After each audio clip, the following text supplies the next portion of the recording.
Over the years, I've picked up a few items from uGreen, and I've always been impressed with the quality of the products they produce. So imagine my surprise when I heard they were coming out with a series of NAS devices. So if you're not familiar, NAS is just a network-attached storage device.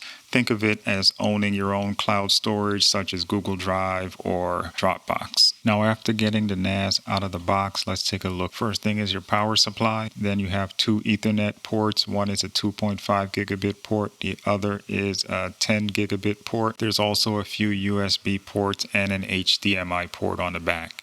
At the bottom, there's a trapdoor where you can install additional RAM, and you can install a couple NVMe drives for SSD caching. Now, one of the last things I did was install two 1 terabyte SSDs that'll be used for read-write caching. Each of the 4 hard drive bay has an eject button at the bottom. I removed the hard drive trays, and each was populated with a 12 terabyte hard drive.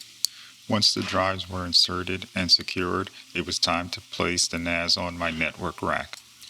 Once the NAS was plugged into my network and powered on, I was able to open a browser, type in find.ugnas.com, and I was immediately ported to a page where I can start the setup process.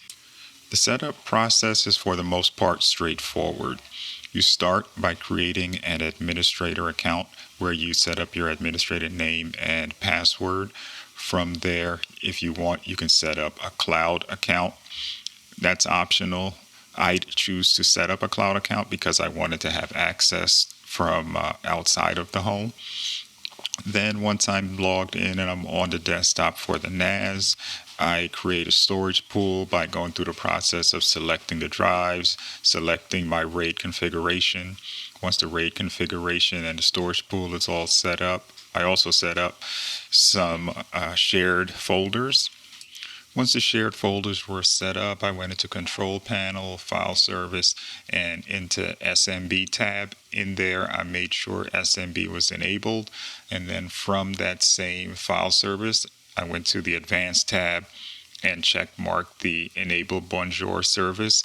Now from Bonjour, you're able to set up Time Machine backup. So I set up 2 folders, one for my laptop and another for my Mac Mini. So both of those have Time Machine backups also.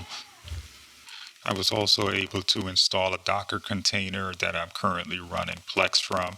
I'm not going to go over all of the different settings and configurations, but since I've had the NAS has operated very well with only little minor nuisances.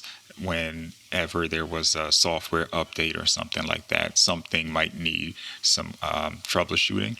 But outside of that, I've had very little issues, very little connection problems, and it's been rock solid for me. So that is the DXP4800 PLUS by uGreen network storage device.